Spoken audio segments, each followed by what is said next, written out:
তখন আমার আল্লাহ আয়াত নাযিল করে দিল, ওই মেয়েকে যাতা মেয়ে আমাদের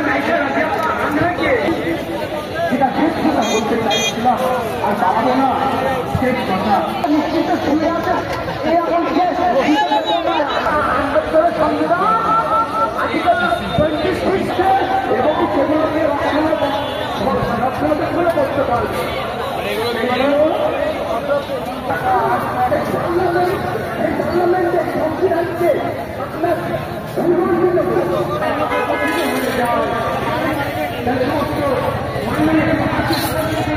আমরা আল্লাহকে কবুল করে নিয়ে বলেন আমিন। কেননা আমরা তার থেকে ওসব থেকে আমরা অনেক দূরে সরে যাচ্ছি। প্রত্যেক ভাইকে অনুরোধ, তাদের ওষুধ দেবেন না, তারা আরেকটা লাখ তিনি বলেছেন, কি বলেছেন না খুব মারাত্মক কথা। এই মরিদি পৌরহিত্য কথা নয়, ব্রাহ্মণ বাংলায় যে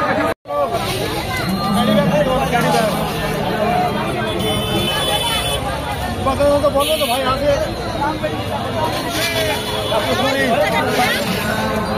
কি দেবো একটা দিয়েছি।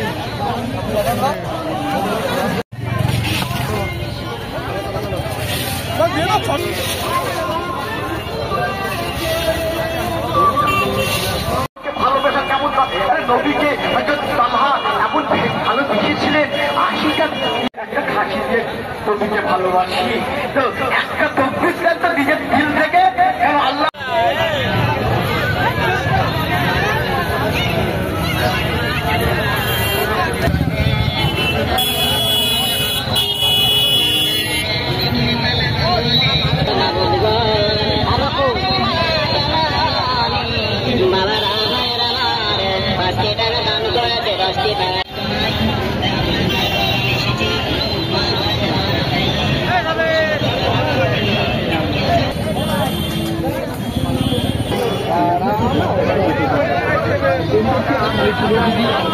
না খালি তুলসী দিয়ে দাঁতে বললে সঙ্গে সঙ্গে পরিষ্কার।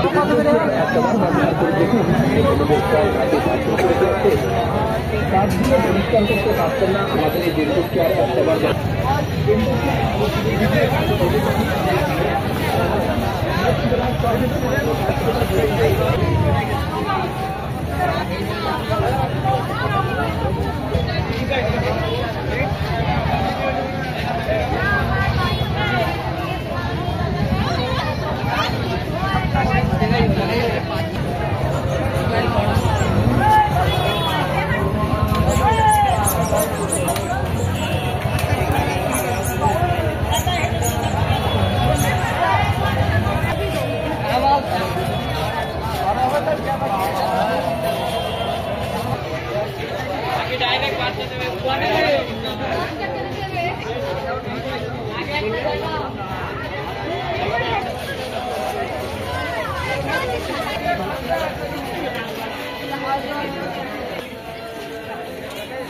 বিষয় হলো বাংলাদেশ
من يهده الله ومولانا محمدا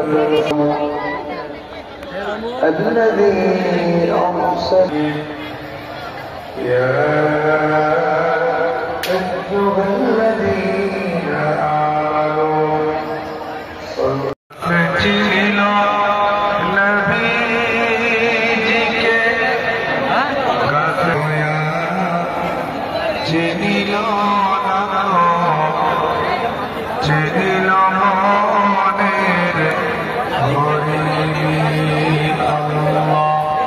মুআজ্জাজ মুকাররম উলামায়ে কেরাম, বিশেষত আমাদের সকলের মধ্যমণি ফুরফুরা শরীফ থেকে আগত হুজুর কেবলাগণ, উপস্থিত ধর্মিকময়ী আম্মাজান ও বাবুজানেরা,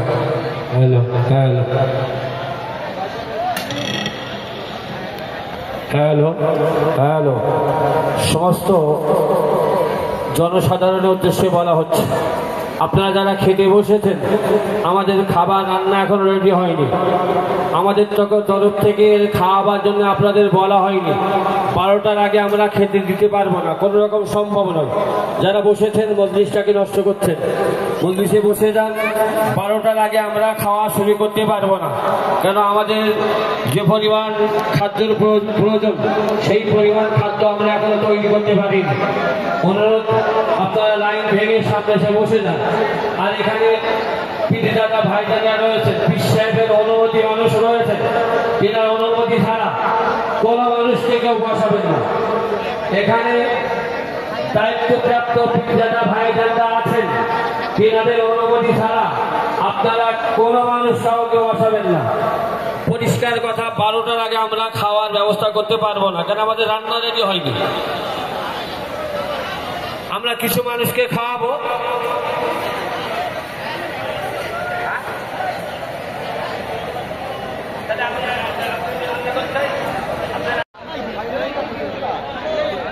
সর্বপ্রথম সে আল্লাহ তাবারাকাল্লাহ দরবারে সম্মানিত কণ্ঠে সকলে বলি না আলহামদুলিল্লাহ। সকলে একটু চিৎকার করে আওয়াজ করে বলি না আলহামদুলিল্লাহ।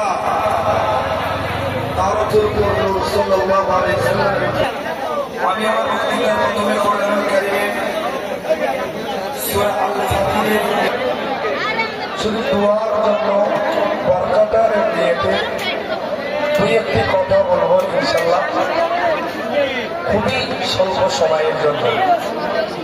তো কোরআনুল কারীমের 22তম পারায় সূরা আল-ফাতিরের একটি আয়াত আমি পেশ করেছি, যে আয়াতের অর্থ আল্লাহ পাক বলেন, আমি আমার বান্দাদের ভিতরে যাদেরকে আমার মনোনীত বান্দা হিসাবে কবুল করেছি তাদেরকে আমি আমার কোরআন, আমার কিতাবের ওয়ারিস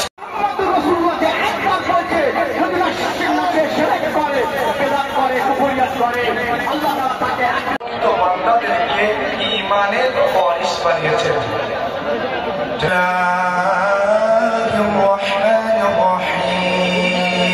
আমার তামাম বান্দাদের ভিতরে আমি আল্লাহ সবচাইতে ঈমানদারদের মর্যাদাকে বুলন্দ করে দিয়েছি।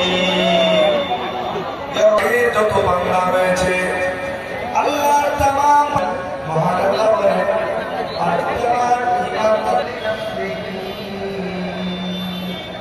ومنهم مقتصد ومنهم سابق। আমার মনোনীত বান্দা করেছি, আমি আমার মনোনীত বান্দাদের তাদেরকে আমার কিতাবের ওয়ারিস বানিয়েছি। আল্লাহর মনোনীত বান্দাদের একটি দল হলো জালিম। আপনি বলে জালিম কথা, সুবহানাল্লাহ, তৃতীয় শ্রেণীর কথা বলেছেন আল্লাহ। আর বান্দা হলো ঈমানদারদের ভিতরে 3টি শ্রেণী রয়েছে। আল্লাহ বললেন একটি শ্রেণী হলো ফামিনহুম যালিমুন লিনাফসিহি। আল্লাহ বললেন আরেকটা শ্রেণী হলো ফামিনহুম সাবিকুম বিল খায়রাত। আরেকটি শ্রেণী হলো ফামিনহুম যালিমুন লিনাফসিহি ফামিনহুম মুকতাসিদুন। আরেকটা শ্রেণী হলো মুত্তাকিন বান্দা।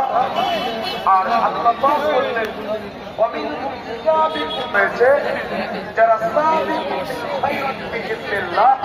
আল্লাহ পাকের সবচেয়ে প্রিয় বান্দা বান্দাদের ভিতরে এই 3 শ্রেণীর ব্যাখ্যা। আল্লাহ পাকের জালিম বান্দা কারা? ঈমানদারদের যে এক শ্রেণী রয়েছে জালিম, এই জালিম কারা? এই দুই আল্লাহর সঙ্গে শিরক করবে না, আর মাঝে মাঝে আল্লাহর তরফকে তরফ করে দেবে।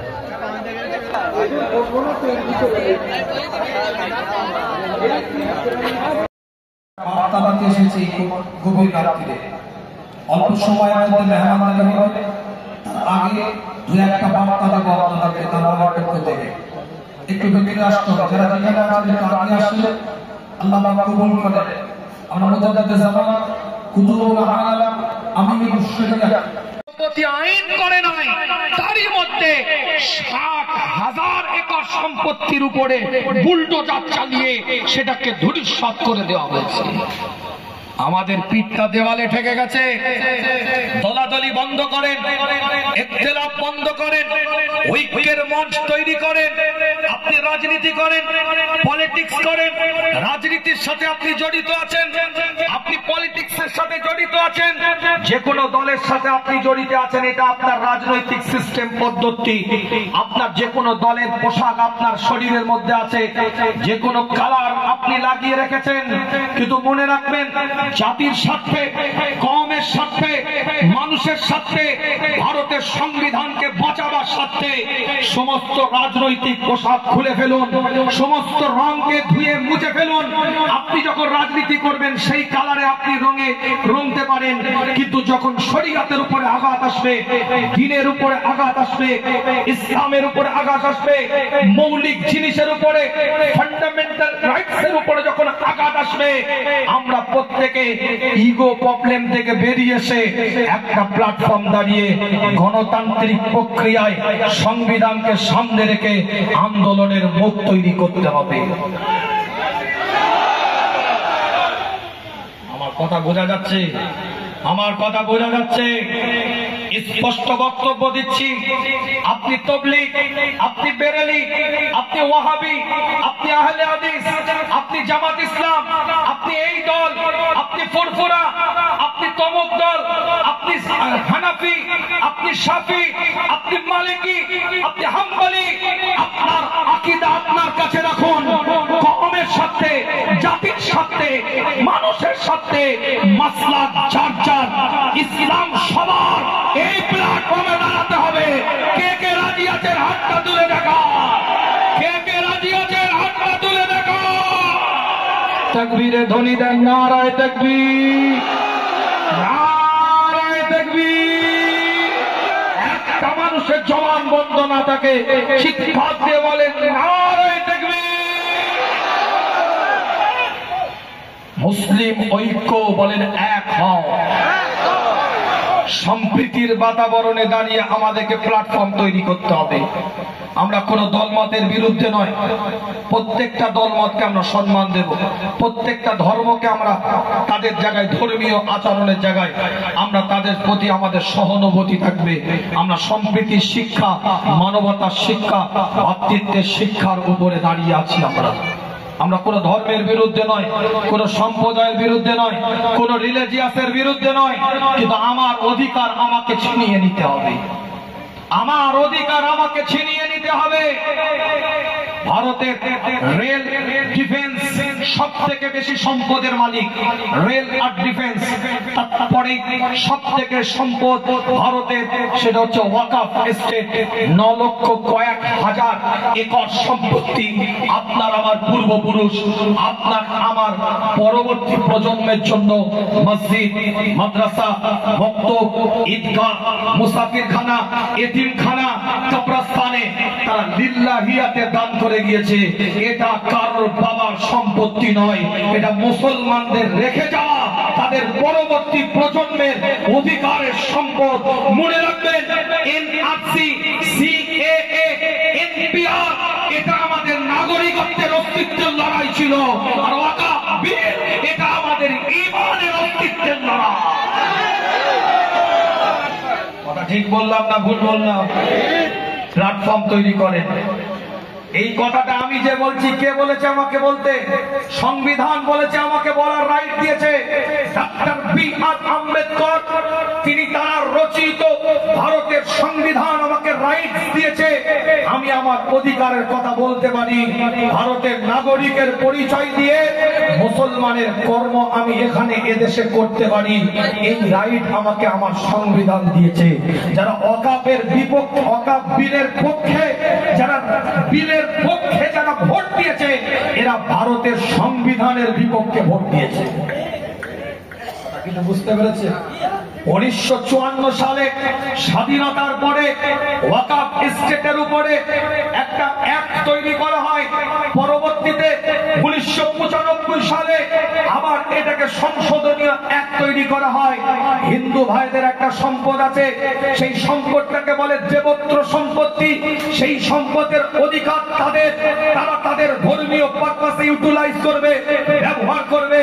এটা কোন ভারতের নাগরিকের সম্পদ নয়, ওটা হিন্দু ভাইদের দেবত্র সম্পত্তি, তাদের সম্পত্তি।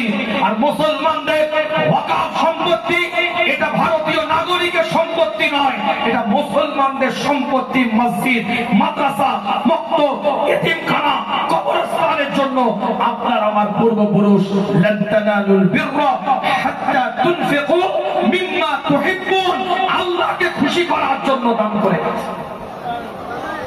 কথা বোঝা যাচ্ছে? কথা বোঝা যাচ্ছে? খবরদার ধর্মীয় ইস্যু এটা তৈরি করবেন না। কিছু মানুষ আছে এটাকে ধর্মীয় ইস্যু বানিয়েছে। ধর্মীয় ইস্যু নয়।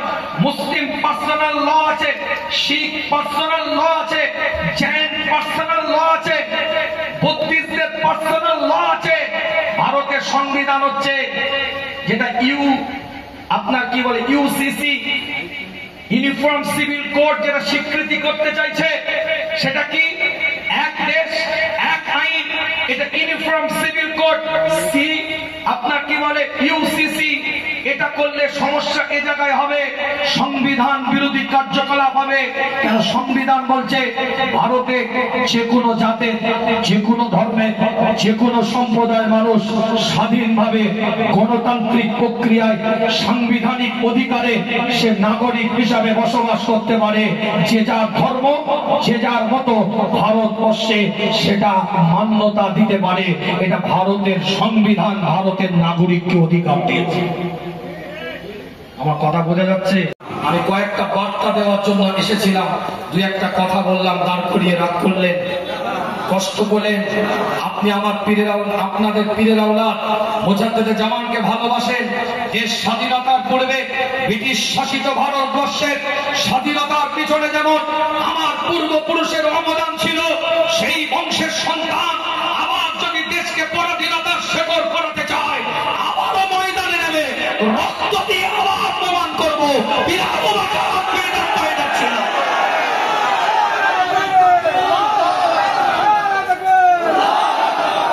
গান্ধীজির মতন মানুষের সাথে বসে টিকাতলি মসজিদে মুজাদ্দেদে জামান রহমাতুল্লাহ আলাইহিকে অসহযোগ আন্দোলনের আগে ব্রিটিশ খাদানো, ব্রিটিশ তাড়ানো পরিকল্পনা করেছিলেন। মনে রাখবেন, আজও পর্যন্ত অক্সফোর্ড ইউনিভার্সিটির বুকে লিপিবদ্ধ করা আছে যে তারা ভারতবর্ষ থেকে 190 বছরের শাসন ব্যবস্থাকে ছেড়ে দিয়ে অক্সফোর্ড ইউনিভার্সিটিতে এখনো পর্যন্ত সে তথ্যটা সংরক্ষিত অবস্থায় আছে। হেরে যাওয়ার কারণটা কি? কেন ভারত থেকে বিতাড়িত করা হলো? ব্রিটিশ শাসন ব্যবস্থা।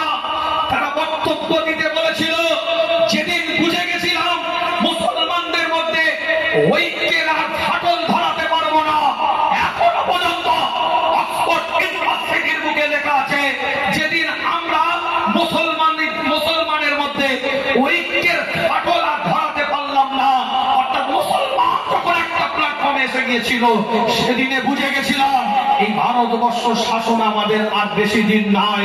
তাই তারা বলছে, এত চেষ্টা করেছিলাম দিল্লি থেকে কাশ্মীর পর্যন্ত 26,000 কাছে, দিল্লি থেকে কাশ্মীর পর্যন্ত 26,000 কাছে আলেমদের লাশ আমরা টাঙিয়ে দিয়েছিলাম, কিন্তু তাদেরকে পিছু করতে পারি নাই। তারা স্বাধীনতার পক্ষে, ভারতের পরাধীনতার জীবন থেকে বেঁচে থাকার জন্য স্বাধীনতার পক্ষে আমাদের সাথে লড়াই করে ঐক্যের মঞ্চ তৈরি করে 62,395 জন স্বাধীনতা সংগ্রামীর জন্য জান দিয়ে দিয়েছে। আমার কথাটা বোঝা গেল না? বোঝা যায়নি? আমাদের ঐক্যের মঞ্চ তৈরি করে, একতার মঞ্চ তৈরি করে, ভ্রাতৃত্বের বাংলা, সম্প্রীতির বাংলা, মানবতার বাংলা। সেই জায়গায় দাঁড়ান, সর্বজাতের, সর্বধর্মের সমন্বয়ের ঐক্যের বন্ধন দিয়ে ভারতবর্ষ পরিচালিত হয়ে এসছে, এখনো হবে, আগামীতেও ইনশাআল্লাহ আমরা আমাদের সন্তানকে বুঝিয়ে দেব যে আমরা সাম্প্রদায়িক মনোভাবপূর্ণ ব্যক্তিত্ব নয়, আমরা সম্প্রীতির বাতাবরণের মানুষ। আমাদের মধ্যে স্নেহ, ভালোবাসা, আবেগ, দরদ, ভালোবাসা এবং দুর্বলতা, মনুষ্যত্ববোধ, মানবিকতা আমাদের কলিজার মধ্যে আছে। আল্লাহ পাক কবুল করেন, সকলে বলেন আমিন। আমার কথায় একমত না দ্বিমত? একমত না দ্বিমত? দুটো হাত তুলে দেখান। যুবক, তোমাকে দাঁড়াতে হবে। আজকে তোমার দিকে তাকিয়ে আছে ইসলাম, দিন, শরিয়ত, কোরআন। দুটো হাত তুলে দেখাও। তুমি আল্লাহকে, আল্লাহ তোমার সম্পত্তির রক্ষার্থে জীবন দিতে তৈরি আছি। আল্লাহ দিকে দুটো হাত তুলে দেখাও। তাকবীরে ধ্বনি দেন দেখি, নারায়ে তাকবীর, নারায়ে তাকবীর। সিলসিলায়ে ফুরফুরা শরীফ, আসাকে মুজাদ্দিদে জামান, নারায়ে তাকবীর। খুব মোহাব্বতের সাথে সালাত ও সালাম পাঠ করেন। ইয়া নবী সালাম,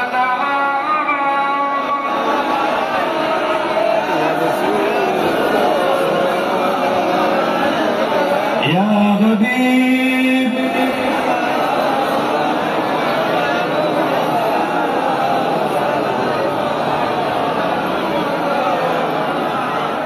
طلع بدر علينا من ثنيات الوداع وجب الشكر علينا مدعا لله بداعي يا نبي سلام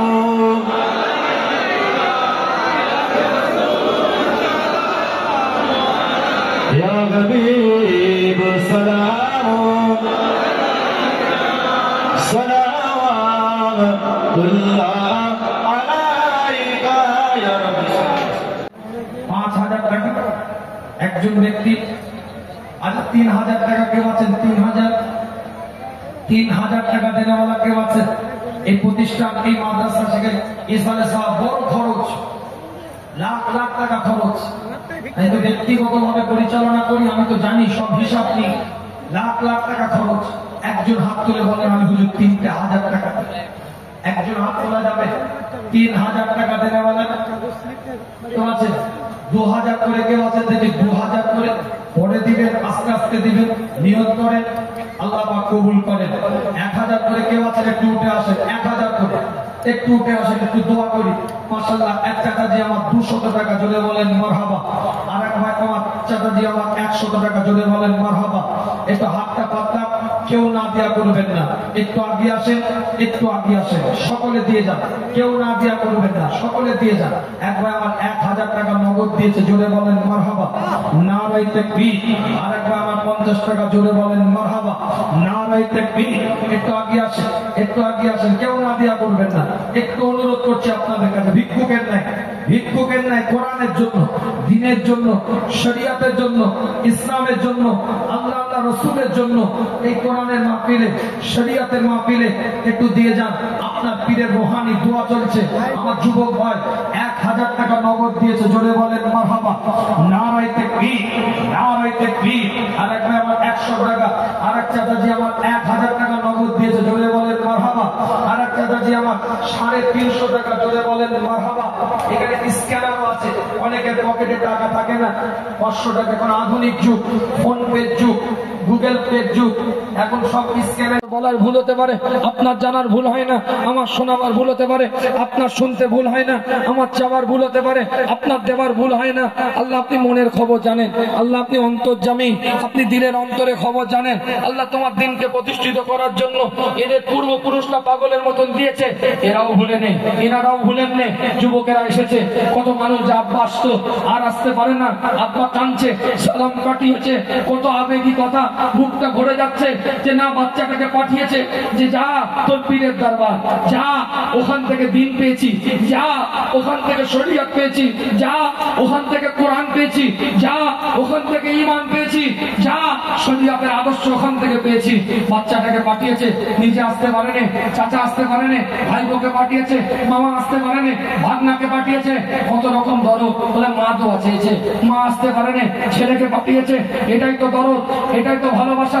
আল্লাহ তোমার দিনকে প্রতিষ্ঠিত করার জন্য, তোমার শরিয়াতকে প্রতিষ্ঠিত করার জন্য আল্লাহর জন্য ভালোবাসেছে, আল্লাহর জন্য মোহাব্বত করেছে।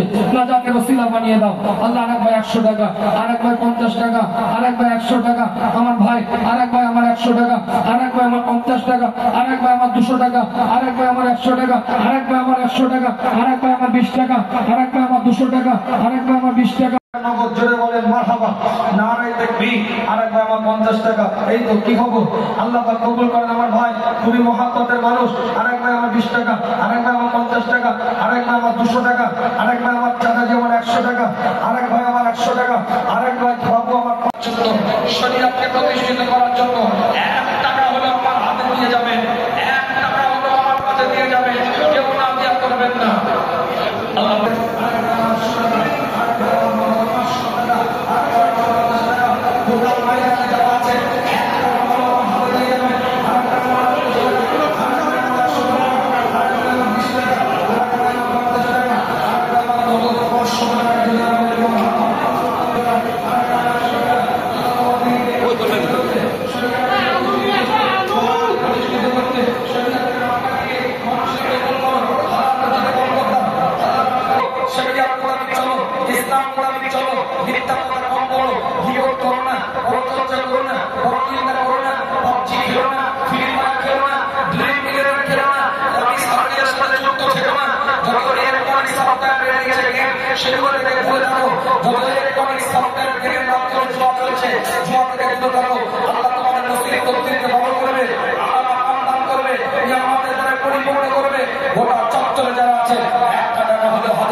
ইসলামকে চিন্তা করার জন্য